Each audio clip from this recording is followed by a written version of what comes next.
Oops, sorry, I hit the wrong button on this phone. So let me go to, this is part two. So since this partition wall is in such bad shape,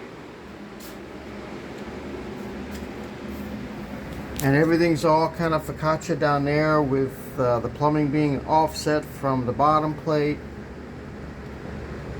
and I was going to work on this wall anyway, replacing sistering and supporting.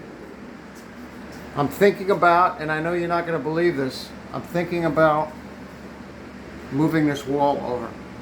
I know, can't believe I'm even saying it. Moving this wall over.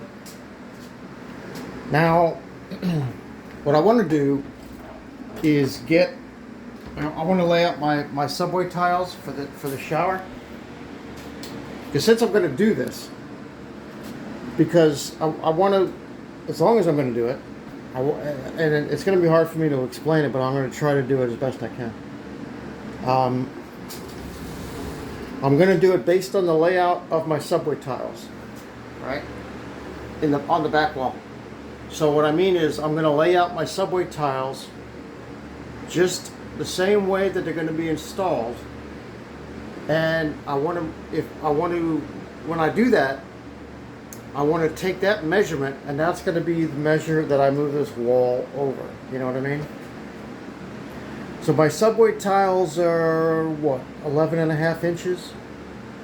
So, I mean, I haven't done that yet, but I will. But that's what I'm going to base my wall being moved over. As long as I'm moving this wall over, and I know, can't believe I'm saying it, because it's going to mess everything up. Hold on a sec. Yeah, it's going to mess everything up. I mean, I wasn't planning on this, but who knew, right? Who knew? But since I'm going to be moving this wall over, I don't know how far over I'm going to be moving it. Whether it's 1.5 inches, whether it's 2 inches, it's all going to be determined by the subway tile layout with grout. I'm going to simulate the grout. Right, I think I'm going to, what did I say I was going to do? 16 or 1/8? I'm not sure which. It's either going to be a 16 or an 1/8. I want to do the smallest grout possible. So, and the reason, and I want it to be like for cutting. I want to do it to where with cutting, everything's going to be perfect on that back wall, and then I'm going to take that measure. Like for instance, say, I think from here to here, it's wait, I'll get my tape out, and I don't have to go that far to get a tape. I think oh yeah, well I know I have tapes, but I did everything else too. So all right, hold on a sec. I know this video is going to be all over the place, but it's kind of for me too. So all right, so from down there. And I got to take into consideration the width, the thickness of the backboard, which is 1/2 inch, right? So from there to here, hold on. Try to do this with one hand. All right, from there to here, it's, let's call it 48 5/8, okay? But we have to subtract 1/2 inch because that's the backboard. So let's say 48 1/4, right? Give or take 48 1/8, somewhere around there. So let's just call it a little over 48 inches or a little over 4 feet, okay? Which is standard for a shower enclosure opening. That's a standard number. So when I lay out my subway tiles, for instance, with grout, a simulated grout, say it adds up to 46 inches, right, for cuts, for a good cut, for a good looking back wall with cuts and everything else. Say it, like I said, say it adds up to 46 inches. Nothing's cooperating. Hold on. I know this video is going to be crazy. So say I wind up with 46 inches, or So that means I'm going to be moving this wall, what, 46, 3 inches. But I don't see that happening. But you never know. I don't know what it's going to be. It might be 47. I'm hoping it's going to be somewhere around 47.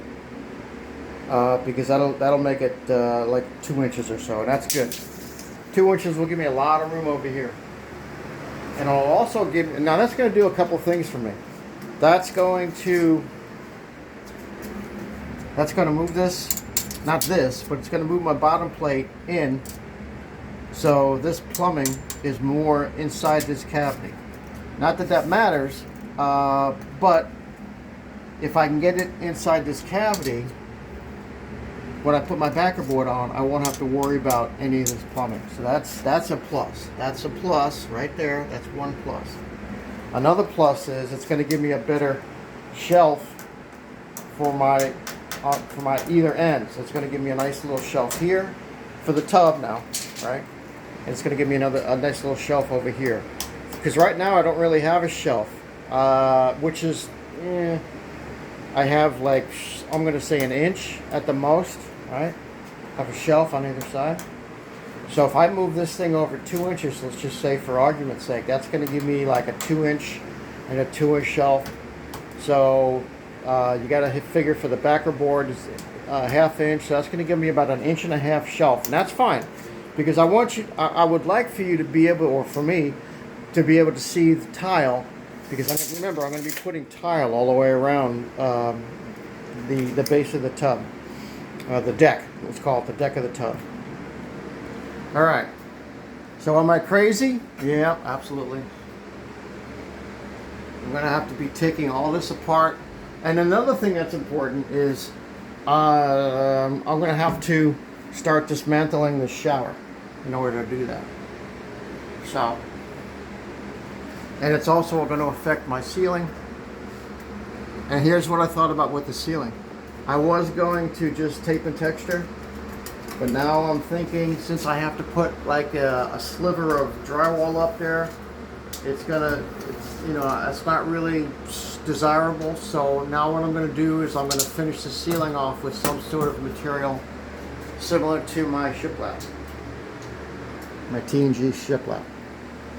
Not necessarily the shiplap, but something similar. I don't know what I'm going to use just yet.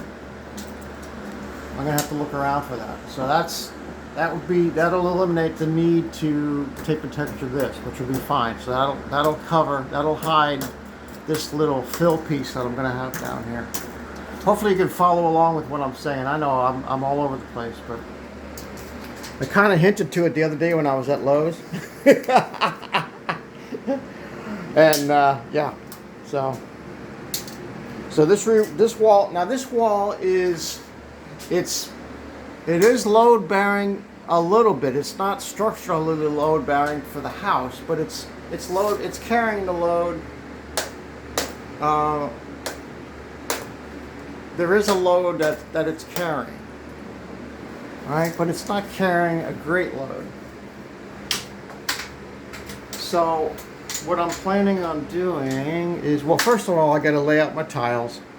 I got to get my spacing right. I got to get that measure for the perfect back wall cuts, which will give me my number to move this wall over.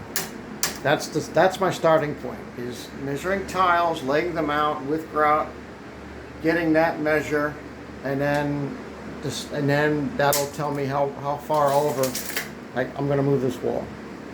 If it's 2 inches, fine. That's going to be an important thing to do. All right. Another thing is that Cajun beige. This is the Vigo beige. I'll try to wrap this thing up. This is the Vigo beige. The Cajun beige, the one Home Depot that I always go to doesn't have it. So I'm going to have to travel a little bit to get the Cajun beige, and they're discontinuing it. So once it's gone, it's gone. So that means when I go to the other Home Depot, when I get down there, which they have in stock, they don't have it in stock in my Home Depot. So instead of me buying a sample that I was planning on, I may have to just purchase the floor. And so I got my measurements. I have about roughly 90 square feet of surface, but then you have to add 10%, and then I always round up to what the cartons are.